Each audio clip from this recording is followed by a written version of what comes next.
नमस्कार, म नेपालबाट रमेश प्रसाई। सधैँ जस्तै आज पनि तपाईँ समक्ष एउटा संवेदनशील विषयमा आफ्ना केही कुराहरू राख्न आइपुगेको छु। म विगत केही समयदेखि एउटा नेसनल टेलिभिजन कार्यक्रमको तयारीमा अत्यधिक व्यस्त भएको र मसँग फेसबुक लाइभ गरिदिने मेरो साथी जीवन विष्ट यति बेला मसँग नभएको कारणले गर्दा मैले कतिपय असाध्यै धेरै संवेदनशील विषयहरूमा पनि बोल्न मन लाग्दै पनि फेसबुक लाइभ मार्फत तपाईँ समक्ष आउन सकिनँ। तर आज विषय यति संवेदनशील भयो कि यो विषयमा नबोल्नेले, यो विषयमा जुन आवाजले बोल्दैन त्यो आवाज कुनै राष्ट्रप्रेमीको हुनै सक्दैन र यो विषयमा नबोल्ने र नलेख्ने व्यक्तिले आफूलाई राष्ट्रप्रेमी भन्यो भने कदापि नपत्याउनु होला, त्यो फकत एउटा गफ मात्र हुनेछ।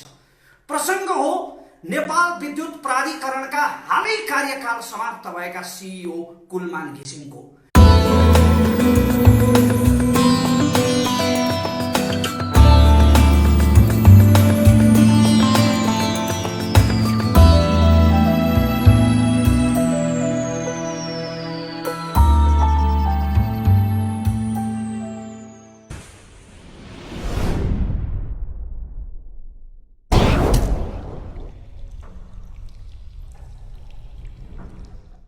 यो प्रसङ्गमा म एउटा हिन्दी च्यानलमा बनेको नेपालको वर्णन गरिएको डकुमेन्ट्री सम्झन्छु। त्यो डकुमेन्ट्रीमा ती एङ्करले नेपालको वर्णन गर्दै गर्दा असाध्यै उदेक लाग्दो आवाजमा भनेका थिए कि नेपाल में बिजली की बहुत प्रॉब्लम है, वहाँ सिर्फ 6 घंटे बिजली मिलती है और 18 घंटे वहाँ लोड शेडिंग होती है, बिजली की फैसिलिटी बहुत कम है।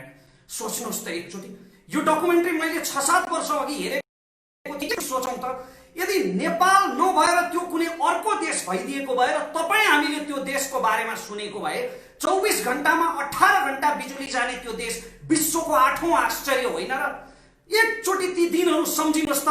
लोड सेडिङ 18 घण्टा हुन्थ्यो, सक्नेले इन्भर्टर किन्थे, नसक्नेले बाहिर गर्नु पर्थ्यो, बालबालिकाहरूले पढ्न पाउँदैनथे। लोड सेडिङले गर्दा जनसङ्ख्या बढ्यो भनेर जोक र ट्रोलहरू बन्थे, अस्पतालहरू समेत जेनेरेटरको सहारामा चलाउनु पर्थ्यो, इमर्जेन्सी आइसियु समेत जेनेरेटरबाट चल्थे। कैयौं उद्योगीहरूले वीरगञ्ज, भैरहवा र मोरङ सुनसरी कोरिडोरबाट बिजुली नपाएर आफ्ना उद्योगहरू धमाधम भारततिर बसाइ सार्दै थिए। विद्युत प्राधिकरणभित्र भएको भ्रष्टाचार, कमिसनखोरी र माफियागिरीले देशको आर्थिक विकास, इज्जत र जनताको जीवनलाई डुबाइरहेको थियो।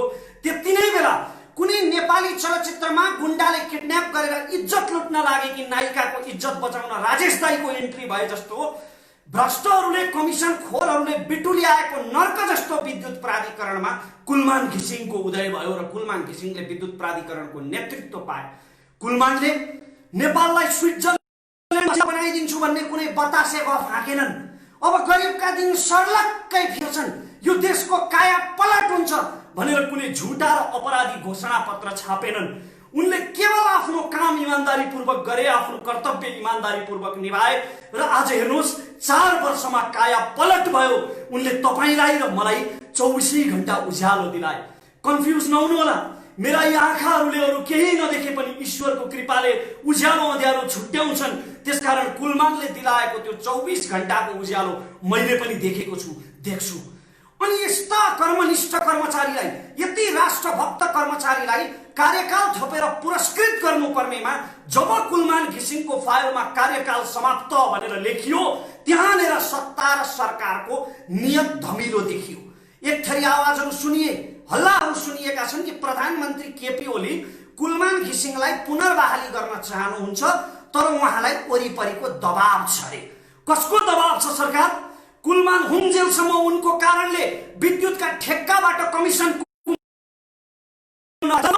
कि विद्युत प्राधिकरणबाट लाइसेन्स लिएर हाइड्रो पावर प्रोजेक्ट पूरा नगरिकन झोला झोलामा खोला राखेर हिँडेका माफियाहरूको कसको दबाब छ? अनि छिमेकी राष्ट्रसँग समेत निर्भीक भएर, निडर भएर उभिन सक्ने सरकारले जब यतिको दबाब थेक्न सक्दैन? एक अर्को थरीको पनि आवाज सुनियो। उनीहरू भन्छन् कि कुलमानले एक्लै लोड सेडिङ हटाएको हो र हाम्रो भूमिका थिएन, भूमिका अनुसारको क्रेडिट पाएनौँ हामीले, उसले मात्रै श्रेय लियो। भूमिका थियो होला महोदयहरू, भूमिका हुन्छ। एउटा देश युद्धमा हुँदा त्यो देशका राजा, मन्त्री, सिपाही, मजदुर, व्यापारी सबैको भूमिका हुन्छ। तर जब देशले युद्ध जित्छ त्यति बेला युद्ध जितेको श्रेय त्यो युद्धको सेनापतिले नै पाउँछ। कमान्डर इन चिफले नै पाउँछ। त्यसकारणले विद्युत प्राधिकरणको प्रमुख कार्यकारी भएको नाताले कुलमान घिसिङले पाएको श्रेय जायज हो। जाबो क्रेडिट नपाउँदा सानो चित्त राख्ने र ईर्ष्या गर्ने यस्ता पिन्चे माखो जत्रो चित्त भएकाहरूले देशको परिवर्तनको र क्रान्तिको गफ गर्दा कसरी पत्याउन सकिन्छ? अर्को थरी आवाज सुनियो, कुलमानलाई देवत्वकरण गर्न मिल्छ, एउटा इमानदार कर्मचारी त हो नि, कर्मचारीको कार्यकाल सकिँदैन, रिटायर हुँदैन, किन कुलमानलाई दोहोऱ्याइरहनु पर्यो, अर्कोले चान्स पाउनु परेन? यो देशमा 6 पल्ट प्रधानमन्त्री दोहोरिन हुने, कैयौं पल्ट प्रधानमन्त्री भइसकेका शेरबहादुर देउवाले कुनै ऐतिहासिक कार्य नगर्दा पनि फेरि प्रधानमन्त्री हुने सम्भावना छ, मलाई ज्योतिषीले भनेको छ प्रधानमन्त्री हुन्छ भनेर चिना देखाउन हुने, अनि कुलमान घिसिङ दोहोरिन नहुने? विजय कुमार कक्षादार 14 पटक, एक पटक दुई पटक होइन 14 पटक भौतिक योजना तथा निर्माण मन्त्री भएर पनि माखो नमारिकन Guinness book of world record राख्ने गरी 14 पल्ट मन्त्री हुन मिल्ने कुलमानलाई पुनर्बहाली गर्न नमिल्ने? नेता र कर्मचारी फरक हो भन्नुहोला। कर्मचारीमै पनि बाबुराम भट्टराई र हिसिलाई बाबुरामको ससुराली खलकका मानिसहरूलाई उच्च पदमा विवादित रूपमा नियुक्त गर्न हुने, भइरहेको भूकम्प पुनर्निर्माण प्राधिकरणको सीईओलाई हटाएर कांग्रेसको सरकार भएको बेला रामचन्द्र पौडेलको सम्धिलाई सीईओ बनाउन हुने, अनि कुलमान घिसिङलाई पुनर्बहाली गर्न नमिल्ने? यसरी कर्मचारीलाई नाता र राजनीतिक दलको आधारमा संरक्षण गर्ने हो भने त कर्मचारी छनौटको लागि बनेको लोकसेवा आयोग खारेज गरेर नेता नाता सेवा आयोग गठन गरिदिए भइगयो नि, अनि नेताका नातेदार र पार्टीको कर्मचारीहरूलाई मात्रै संरक्षण गर्न पाइयो। आज कुलमान जस्ता कर्मचारीलाई पुनर्बहाली नगर्दा देशका अरू इमानदार कर्मचारीहरूको मनोबलमा कस्तो असर पर्ला? के कुनै कर्मचारीले अब कुलमानले जत्तिकै कर्तव्यनिष्ठ भएर देशको पक्षमा काम गर्ला? त्यसकारणले कुलमान घिसिङको कुनै पनि हालतमा पुनर्बहाली हुनै पर्छ, यो सम्पूर्ण जनताको माग हो। कुलमान घिसिङ एउटा व्यक्ति होइन, आजको मितिमा कुलमान एउटा प्रवृत्ति हो, सोच हो, शैली हो, आफ्नो भूमिप्रति इमानदार हुने, कर्तव्यनिष्ठ हुने एउटा निष्ठाको नाम हो कुलमान घिसिङ। वास्तवमा यो देशका प्रत्येक सरकारी संस्थानहरूमा एक कुलमान चाहिएको छ, एक जना कुलमान चाहिएको छ र कुलमान शैली चाहिएको छ। नेपाल टेलिकम राष्ट्रको सञ्चार मात्रै भनेर हुन्छ? राष्ट्रको सञ्चारले राष्ट्रिय र अन्तर्राष्ट्रिय कम्पनीहरूसँग प्रतिस्पर्धा गर्न सक्ने पनि त हुनु पर्यो नि, त्यहाँ कुलमान चाहिएको छ। उदयपुर सिमेन्ट उद्योग, बिरगन्ज चिनी कारखाना, बन्द भइसकेको भ्रिकुटी कागज कारखाना, गोरखकाली टायर कारखाना, डुबेका कैयौं सरकारी ब्याङ्कहरूमा, सरकारी कार्यालयहरूमा, प्रत्येक संस्थान र कार्यालयमा वास्तवमा यति बेला कुलमान शैलीको खाँचो छ। तर यी सबै कुरालाई बेवास्ता गरेर सरकारले कुलमान घिसिङलाई कार्यकाल सकेपछि पनि पुनः नियुक्ति गर्न अन्कनाएर एउटा असाध्यै गैर जिम्मेवार चरित्रको प्रदर्शन गरेको छ। आफ्नो जिम्मेवारीलाई सत्यानाश गरेर धोक्रो भर्ने भ्रष्टहरू जन्मेको यो सिस्टममा कुलमान घिसिङ एउटा नायक हो। त्यसकारण जनताले कुलमान घिसिङलाई रुचाएका हुन्। उनको कार्यकर्ता भएर वा उनले पनि आफ्ना नातेदारहरूलाई छानी जागिर लगाइदिएर होइन। कुलमान घिसिङ आफ्नै कार्यकर्ताहरूले प्रशंसा गरेर ठहराइदिएका कुनै जननायक जस्ता नायक होइनन्। उनले आफ्नो कार्य र व्यवहारबाट, आफ्नो निष्ठाबाट उनले आफूलाई प्रमाणित गरेका छन्। त्यसकारण उनको पुनर्बहाली हुनै पर्छ र सरकारले यदि कुलमानको पुनर्बहाली गरेन भने दुई थरी परिणामहरू आउन सक्छ। एक थरी परिणाम कुलमानको पक्षमा यो देशका घर-घरबाट, गाउँ-गाउँ, बस्तीबाट सचेत युवाहरू सडकमा उत्रिने छन् र उत्रिनै पर्छ। किनकि हामी कैयौं राजनीतिक पार्टीको झण्डा बोकेर पनि सडकमा उत्रेका छौं, समय-समयमा उत्रिनेहरू उत्रेका छन्। म रूपमा उत्रिन होला, म सम्पूर्ण युवाहरूको कुरा गरिरहेको छु। पार्टीको झण्डा बोकेर एउटा प्रधानमन्त्रीलाई फाल्न र अर्कोलाई राख्नका लागि पनि यही काठमाडौँमा लाखौं जनता सडकमा उत्रेका छन्।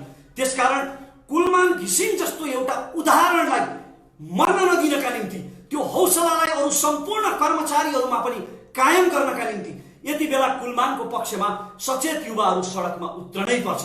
अझै पनि ठाउँ छ, कानुनी प्रावधानहरू छँदैछन्। प्रावधान नभएको भए अर्कै कुरा हुन्थ्यो, तर कानुनी रूपमा कुलमानको कार्यकाल थप्न मिल्ने ठाउँ छ। कुलमानलाई अझै पनि सरकारले पुनर्बहाली गर्न मिल्छ, सक्छ, तर नियतको कुरा हो।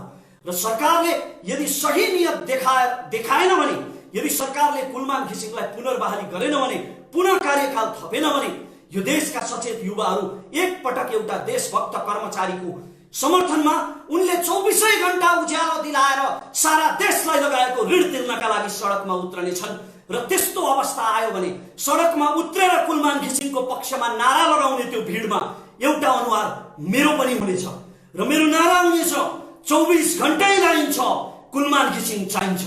र अर्को परिणाम यदि यो सरकारले यतिका धेरै देश विदेशबाट नेपाली जनताको माग भइरहँदा सामाजिक सञ्जालमा, पत्र पत्रिकामा, फेसबुकमा, सडकमा जताततै जनताले कुलमान घिसिङको पुनर्बहालीको माग गरिरहँदा पनि सरकारले यदि कुलमान घिसिङलाई पुनः नियुक्त गरेन भने एउटा कुरा साबित हुनेछ, सधैँ जनता जनता, देश देश देश भनिरहने यो सरकारको नीति, सिद्धान्त, मार्क्सवाद, लेनिनवाद, देशभक्ति, विकासवाद सबैभन्दा माथि एउटै मात्र सिद्धान्त छ कि अपना तो भाड में जाए जनता। म कामना गर्छु त्यस्तो स्थिति नआओस् र कुलमान घिसिङलाई पुनर्बहाली गरियोस्। तपाईलाई चित्त बुझी शेयर गर्नुहोला।